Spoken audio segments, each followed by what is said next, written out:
Hey, Neely Akbar. Long time. I do apologize for the long time it took to respond to your video. I was recently having issues with my webcam, and I do apologize for that. If you hear any barking in the background, it's my dog. She's kind of scared of the dark, and I'm trying to get her to get used to that. So you might hear a little bit of background noise as far as that. As to the issue of this topic, Quran, the Devil's Book, I know I kind of came off a little bit. I think I was a little bit too aggressive with the topic, and I apologize for that. In all honesty,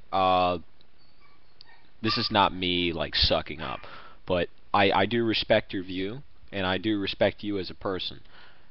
The way I look at it, this whole situation with the idea as to whether or not the angel Gabriel in Islam was really Satan or really Gabriel, a Christian would look at that, and based off of that verse that I know Venom Fang was talking about with the fact that the devil can appear as an angel of light, um, I think the reason why, like, just the main reason why I think a Christian would look at that and be very iffy is the fundamental idea that as God has revealed himself over time, he has done it on his own accord.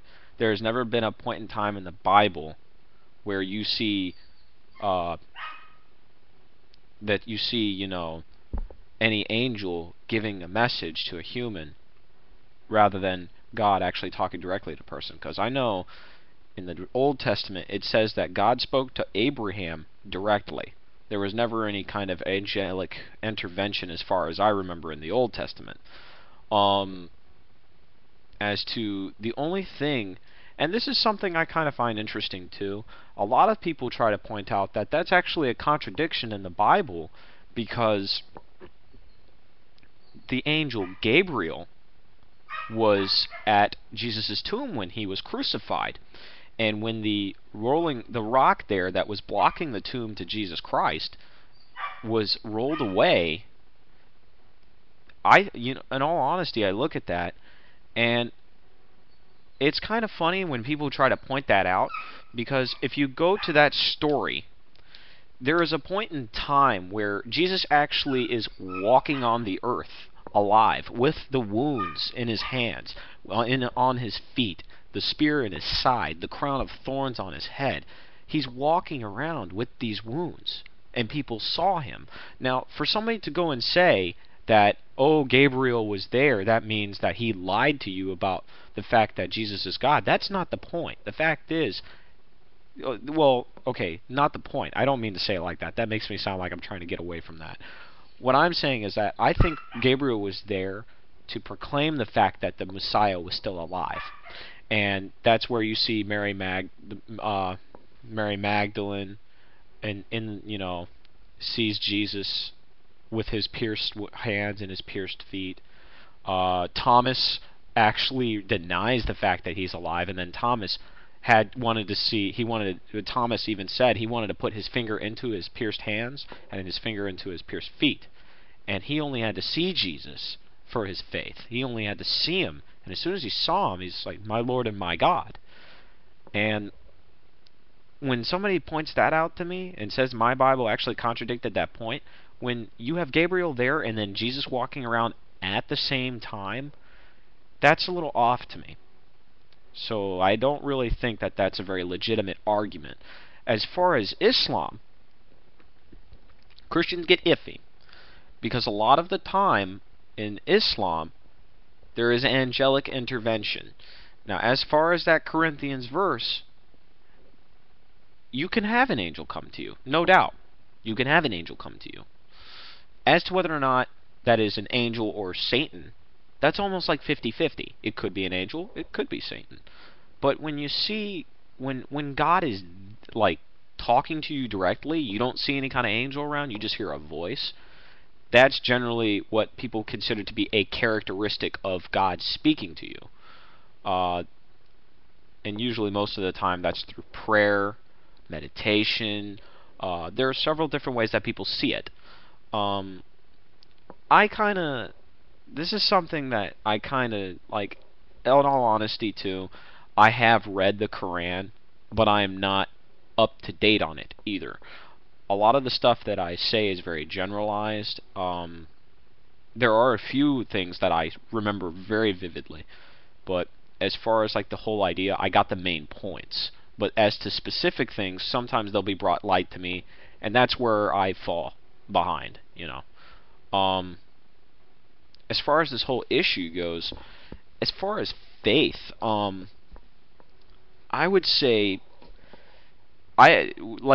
people try to say that Gabriel appeared to Paul, but Paul, like the idea that Gabriel was persecuted, and this is something that gets me too. The idea that Gabriel can come as God. What about Jesus? Because here's the idea. The fact is, when an angel comes, it's from Allah, right? But then why is it that Gabriel would come as this is the idea of when Paul was on the road to Damascus, and supposedly according to Muslim, or in truth with a Christian, Paul received a message. There was some kind of intervention by Jesus. Paul, his name was Saul at the time too. Saul, why dost thou persecutest me? Why are you persecuting my people? Stuff like that. And somebody tried to tell me that that was Gabriel that was talking to Paul, and he was lying, or there was an angel there and it was really Satan that was really lying to him. But as far as I know, all the time Satan wants to be God. Why is it that he's going to come saying he's Jesus when Jesus has really no value? So that's something I kind of found to be... It's not... like, I look at it too, a lot of people try to claim that I'm thinking circular logic, and no. If Jesus had no value, there is no reason that Satan would come and say he's Jesus at all. I mean, there's no grounds for that. I mean, it makes no sense for Satan to decide to deceive Saul and say that he's Jesus when Jesus is not the Messiah. So it kind of like, you fall on its own contradiction, and it's just baloney. So that's why I look at it and I say that that was Jesus talking to Saul. But you know, it's this whole idea of communication with the spirit world that bewilders people, and that's oftentimes where faith does come into play, and I agree with you. But I can look at it from a very, I can't say scientific view, but I'm very logical about it. I try to put things together. You know, it's like a puzzle to me. As to Islam, there are angels that are involved within communication as far as between the mortal realm and the spiritual realm. And that's oftentimes where a Christian would look at that and just be, okay, this is like, you don't know who you're talking to at all, at any time, and you have to go by faith.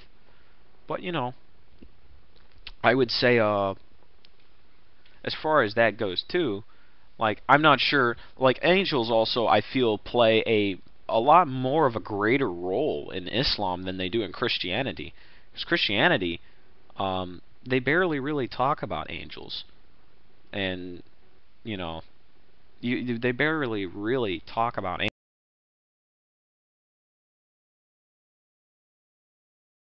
angels in Christianity. Or the angel Gabriel. Like, Michael the Archangel.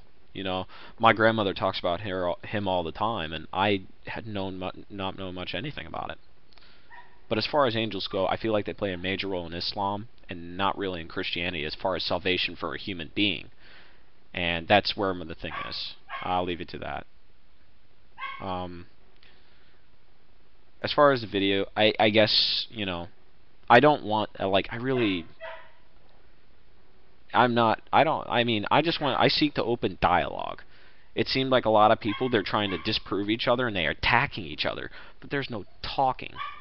So, I mean, I honestly look at it and, you know, it pains me, really. It really does. I was glad I was able to do this video and be able to respond back. I am sorry that it took so long, but hope to hear from you again soon. Peace.